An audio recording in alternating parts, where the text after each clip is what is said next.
بسم اللہ الرحمن الرحیم۔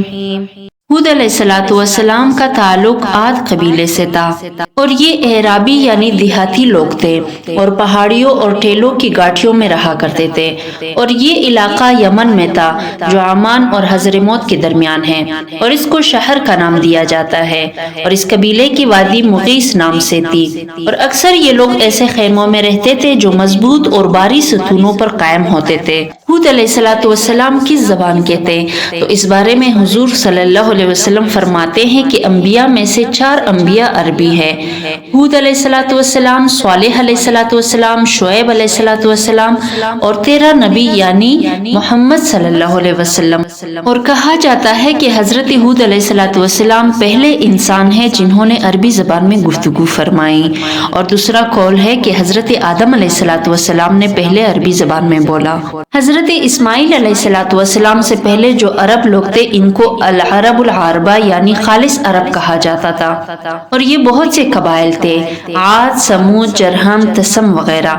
یہ قبائل خالص عرب تھے اور عربی زبان ان کی اپنی زبان تھی، اور ان کے علاوہ وہ عرب جو عربوں میں داخل ہو کر عرب بنے وہ حضرت اسماعیل علیہ الصلوۃ والسلام کی اولاد کے عرب لوگ تھے، اور حضرت اسماعیل بن ابراہیم علیہ الصلوۃ والسلام جو فصیح عربی والا تھا، انہوں نے اس عربی زبان کو قوم جرہم سے حاصل کیا تھا، اور قوم جرہم حضرت اسماعیل علیہ السلام اور ان کی والدہ جب مکے کے بیابان علاقے میں چھوڑ دیے گئے تھے تب وہاں کر بسی تھی۔ تاہم اگرچہ حضرت اسماعیل علیہ الصلوۃ والسلام نے عربی کو قوم جرہم سے حاصل کیا تھا، لیکن اس کے باوجود بھی اللہ نے حضرت اسماعیل علیہ الصلوۃ والسلام کو عربی میں بہت ہی فصاحت و بلاغت اور عمدہ بیان سے نوازا تھا، اور اسی طرح حضور نبی کریم صلی اللہ علیہ وسلم بھی عربی زبان بہت شیرین اور فصیح و بلیغ بولتے تھے۔ حضرت ہود علیہ الصلوۃ والسلام عربی تھے، اور ان کی قوم عاد طوفان نوح کے بعد سب سے پہلے بتوں کے پجاری بنے، اور ان کے معبودان باطلہ 3 تھے: صدا، سمودا اور وہرا۔ پھر اللہ عز و جل نے ان میں انہیں کے بھائی حضرت ہود علیہ الصلوۃ والسلام کو بھیجا۔ آپ نے اپنی قوم کو خدائے وحدہ لا شریک لہ کی طرف بلایا۔ قوم ہود حضرت نوح علیہ الصلوۃ والسلام کے طوفان کے بعد پہلی قوم ہے جو بت پرستی میں مبتلا ہوئی۔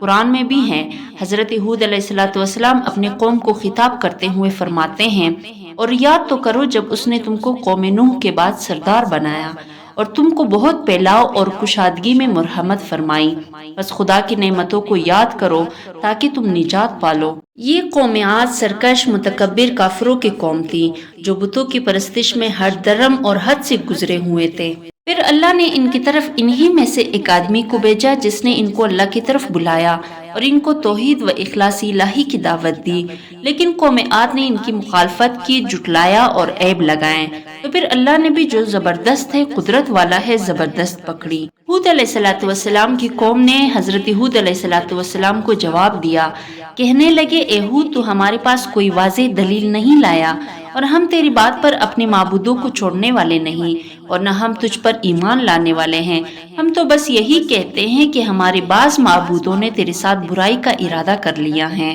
یعنی تو ہمارے لیے کوئی خلاف عادت، عجیب اور انہونی چیز نہیں لایا جو آپ کی سچائی کی گواہی بن سکے، لہٰذا ہم ایسے آدمی نہیں ہیں کہ محض تیری بات پر اپنی معبودوں کو چھوڑ بیٹھے، اور جبکہ تو نے اپنی بات پر کوئی دلیل بھی قائم نہیں کی اور کسی برہان سے بھی اس کو مضبوط نہیں کیا، بس ہم تو تجھ کو تیرے خیال میں مجنون سمجھتے ہیں، اور اس کی وجہ بھی ہمیں یہ لگتی ہے کہ ہمارے بعض معبود تجھ پر غصہ ہو گئے، جس سے تیرے عقل اڑ گئی اور جنون تجھ کو لاحق ہو گیا ہے۔ تو پھر حضرت ہود علیہ الصلوۃ والسلام نے ان کو جواب دیا کہ میں اللہ کو گواہ بناتا ہوں اور تم کو بھی گواہ ہو جاؤ کہ میں تمہارے ان معبودوں سے بری ہوں جن کو تم نے اللہ کے سوا شریک بنا رکھا ہے۔ پھر تم سب میرے خلاف ہر طرح کی مکر کر لو، پھر مجھے مہلت بھی نہ دو۔ حضرت ہود علیہ الصلوۃ والسلام کا یہ چیلنج دینا اور دوسروں کو عاجز کر دینا ہی ان کی دلیل و معجزہ تھا کہ وہ اللہ کے بندے اور اس کے رسول ہیں، اور وہ خود جہالت و گمراہی کی وجہ سے غیر اللہ کی پرستش اور پوجا پاٹ میں منہمک تھے،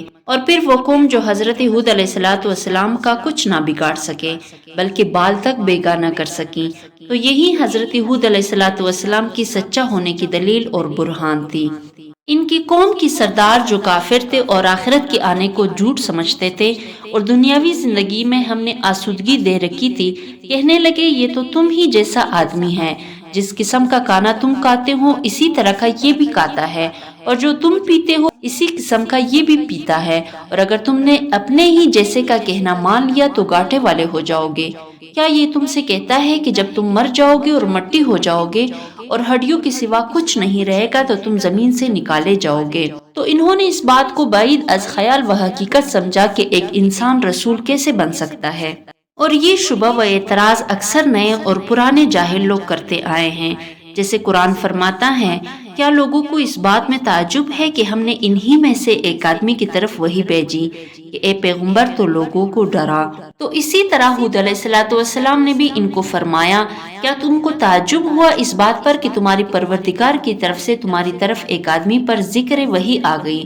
جو تم میں سے ہیں تاکہ وہ تم کو ڈرائے؟ یعنی یہ کوئی تعجب انگیز بات نہیں، بلکہ اللہ خوب جانتا ہے کہ کس کو اپنی رسالت سونپے۔ ہود علیہ السلام کی قوم وہ قیامت کو جھوٹا سمجھتے اور بعید از حقیقت جانتے تھے، اور جسموں کی ہڈی مٹی ہو جانے کے بعد ان کے اٹھنے کا انکار کرتے تھے اور کہتے تھے یہ بہت بعید بات ہے، بہت بعید بات ہے، یعنی اس وعدے کا پورا ہونا مشکل ہے، دور ہے، بلکہ زندگی تو بس یہی دنیاوی زندگی ہے، ہم مرتے ہیں، جیتے ہیں، پھر اٹھائے نہیں جائیں گے، یعنی ایک قوم ختم ہو جاتی ہے، دوسری آ جاتی ہے۔ اور یہی خیال و اعتقاد کمیونسٹ اور دہریہ لوگوں کا ہے، اور زندیقوں میں سے بعض جہلا بھی یہی خیال کرتے ہیں کہ ماؤں کے رحم انسانوں کو اگل لیتے ہیں اور زمین کے رحم ان کو نگل لیتے ہیں،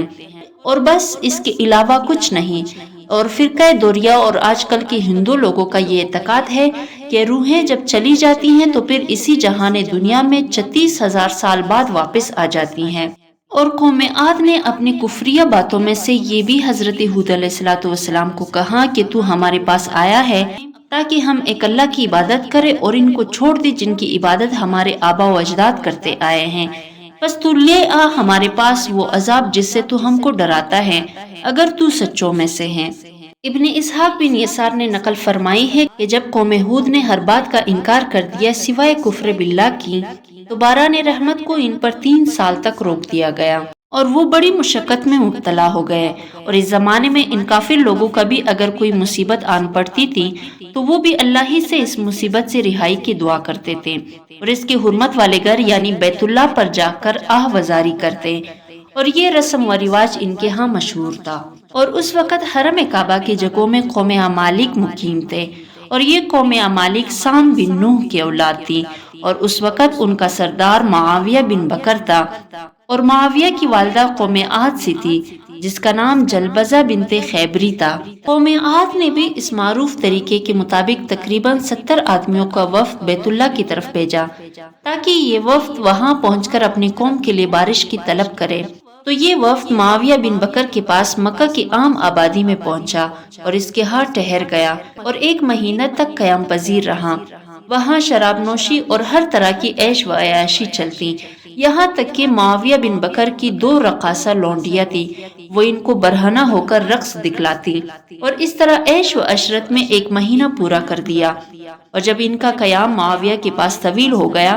تو معاویہ کو ان کی واپسی کی فکر لاحق ہوئی، لیکن ان کی قوم پر رحم آ گیا اور ان کو لوٹنے کا کہنے سے شرم و حیا کی۔ آخر اس نے کچھ ان کے متعلق شعر بنائے جس میں اشارتاً ان کو لوٹنے کا کہا گیا تھا۔ وہ شعر اس نے باندیوں کو دیے کہ ان کو اپنے گانے میں سنائیں۔ پھر قوم والے یہ اشعار سن کر متنبہ ہوئے کہ ہم یہاں کس مقصد کے لیے آئے ہیں، اور پھر حرم کی طرف کھڑے ہوئے اور اپنے قوم کے لیے دعا کی، اور ان کا بڑا دعا کرانے والا وکیل بن عنبر تھا۔ تو اللہ نے ان پر 3 رنگوں کے بادل بھیج دیے، سفید، سرخ، سیاہ۔ پھر آسمان سے کسی غیبی منادی نے ندا دی کہ اپنے لیے یا اپنی قوم کے لیے ان بادلوں میں سے کوئی ایک منتخب کر لو۔ تو قیل نے کہا میں سیاہ بادل پسند کرتا ہوں کیونکہ وہ خوب بارش والا بادل ہے۔ پھر کسی منادی نے ندا دی تو نے ہلاکت و تباہی کو پسند کر لیا ہے، اور تو نے قوم عاد میں سے کسی فرد کو باقی نہیں چھوڑا، نہ کوئی والد چھوڑا نہ والدہ، مگر تو نے اس کو تباہ و ضائع کر دیا ہے، سوائے بنی لونیہ حرمت، یعنی صرف آدھے قوم میں سے اس مذکورہ قبیلے کے لوگ بچ گئے ہیں کیونکہ یہ مکہ میں مقیم تھے۔ تو جو عذاب ان کی قوم کو پہنچا اس عذاب سے بچ گئے۔ اور راوی فرماتے ہیں کہ جو اس بچی ہوئی قوم کے افراد تھے انہی کی نسل سے عاد اخرى یعنی دوسری عاد ہے۔ تو ادھر اللہ نے سیاہ بادلوں کو قوم عاد کی طرف ہانک دیا جو سیاہ بادل ان کے نمائندے قیل بن عمبر نے منتخب کیے تھے، جبکہ ان میں ہولناک عذاب تھا، یہاں تک کہ بادل قوم عاد کی مغیث نامی بستی میں پہنچ گئے۔ وہاں لوگوں نے بادلوں کو دیکھ کر خوشیاں منانا شروع کر دی اور کہنے لگے یہ بادل ہم پر برسات کریں گے۔ تو اللہ نے فرمایا نہیں، بلکہ یہ تو وہ عذاب ہے جس کی تم نے جلدی لگا رکھی تھی، اس میں ایسے آندھی ہیں جو اپنے رب کے حکم سے ہر چیز کو تباہ کر دے گی۔ لیکن ان افواہوں کے اندر ایک عورت نے صحیح بات کو سب سے پہلے سمجھ لیا اور پہچان گئی